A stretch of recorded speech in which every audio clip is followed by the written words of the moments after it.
Okay? Parang kukunti pang nakakita. Okay, alam na natin ang gagawin natin. Sagutang pagbasa tayo, mga kapatid. Malachi chapter 3, 6 to 12. Amen. Sabi po sa verse 6, For I am the Lord, I do not change. Therefore, you are not consumed, O sons of Jacob.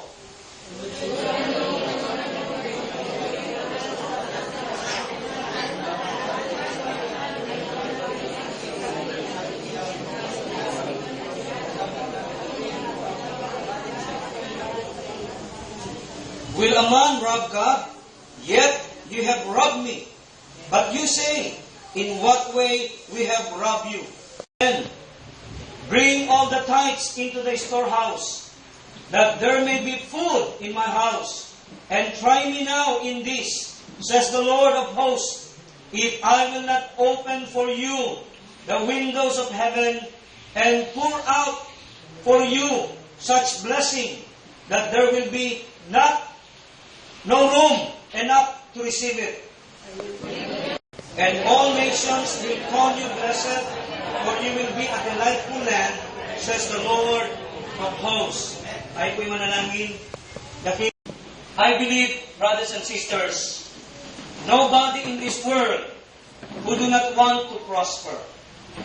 Walang sino mang tao sa mundong ito na hindi gustong sumagana ang buhay. Tayo bang lahat na nandito ay nangangarap o nagdanais na isang araw ay makaranas tayo o makarating tayo sa kalagayan ng buhay na tinatawag nating kasaganaan. Amen. Praise God. Mga kapatid, everyone will do everything just to achieve prosperity in their life. Bawat isa, gagawin ang lahat upang maabot ang ninanais na kasaganaan sa buhay. Amen? Amen. Dahil ang isang tao na nagnanais sumagana o makaranas ng kasaganaan sa kanyang buhay, hindi lang pwedeng mangyari ito na parang magic lang. Gusto kong yumaman, dadahan, mayaman ako. Hindi ho. There's no such thing as magical prosperity. Ang meron ho ay ang biblical prosperity. Sabihin natin, biblical prosperity. Biblical. Kasaganaan na naaayon sa pagtuturo ng banal na kasulatan. So kung lahat tayo ay nangangarap, nagnanais na isang araw ang buhay natin ay makaalpas sa kahirapan ng buhay, gagawin natin ang lahat para sa bagay na ito. At gagawin ng mga tao ang lahat-lahat para sa bagay na tinatawag natin kasaganaan. Kaya nga ho may mga tao, ginagawa nilang araw ang gabi. Tama po ba? Ginagawang araw ang gabi sa ngalan ng kasaganaan. Para mapaunlad ang kalagayan sa buhay. Ginagawa nilang working day ang holiday. Sinabi ng holiday, pero papasok pa rin. Bakit? Sayang double pay.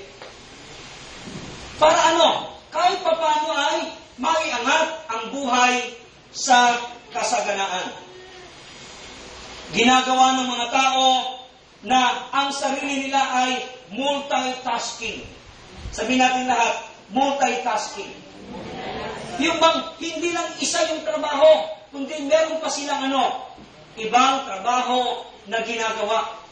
Lalo na yung mga naninirahan sa mataas na uri ng pamumuhay, mga naninirahan sa Europe, sa Australia, sa USA, sa Canada, sa New Zealand, mga kapatid, ang mga tao roon, especially mga Pilipino, ang kanilang pagtatrabaho ay multitasking.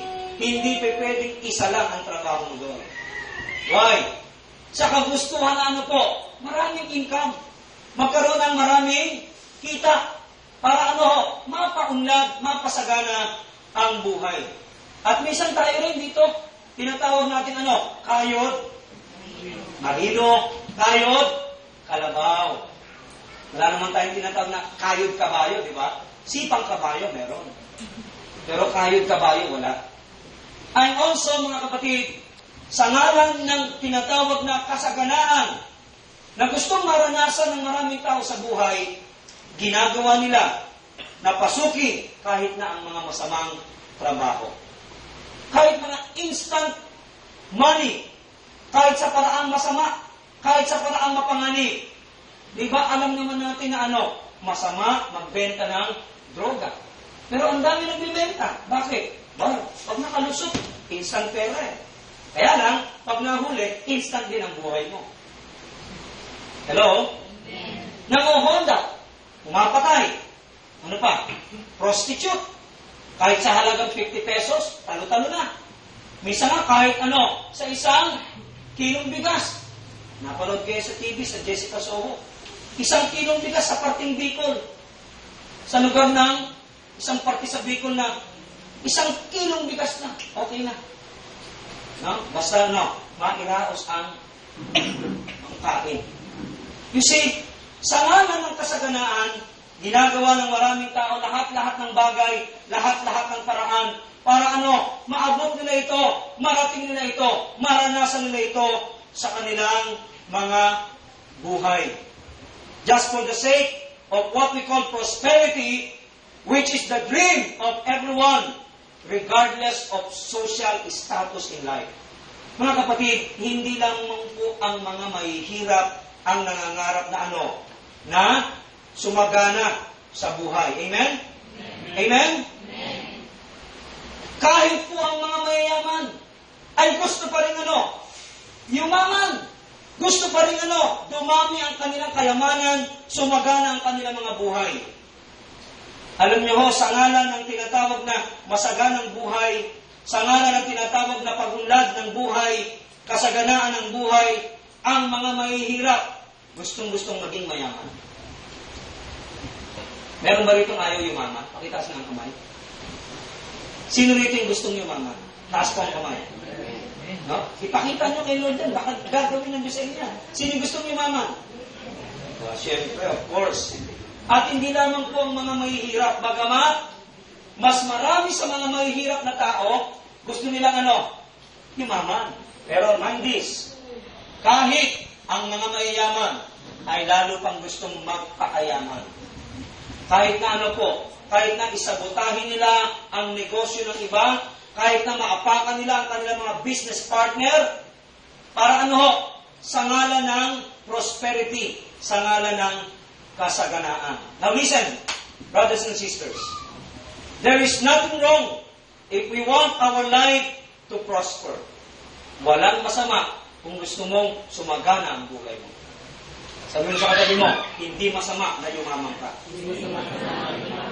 Sabihin mo ulit, ang masama ay yung yumabang ka. Yan ang masama. Yan ang masama, nakakambal ng kayamanan. Yumaman at yumabang. Amen? Pero kung tayo po ay sasagana ang buhay, yayaman, at nakasayad pa rin ang ating mga talampakan, ang ating mga paa sa lupa, hindi po masama yan. Amen po ba? Alapakan natin ang Panginoon. But, one of the revealed plan and purpose of God in our life is to make us prosper. Isa sa maliwanag na hayag na kalooban ng Diyos sa ating mga buhay ay yung tayo ay sumagana. Do you believe that, people of God? Hindi po hula-hula yan. Hindi po tutuklasin yan. It is already revealed in the Scripture. From Old Testament to the New Testament, God wants you to prosper. Sabihin mo ulit sa katabi mo, mata sa mata. God wants you to prosper. Gusto ng Diyos, tayo ay sumagana. Lalo na kung ikaw ay anak ng Diyos. Why? Simply because there is no glory in poverty. Poverty is a sign of what? Curse. Hindi naluluwalhati ang Diyos sa kahirapan ng pamumuhay. Pag binasa niyo ang Jeremiah chapter 29, verse 11, Buksan niyo po ang Bible niyo at babalik mo tayo dyan. Huwag niyo alisin sa Malakay.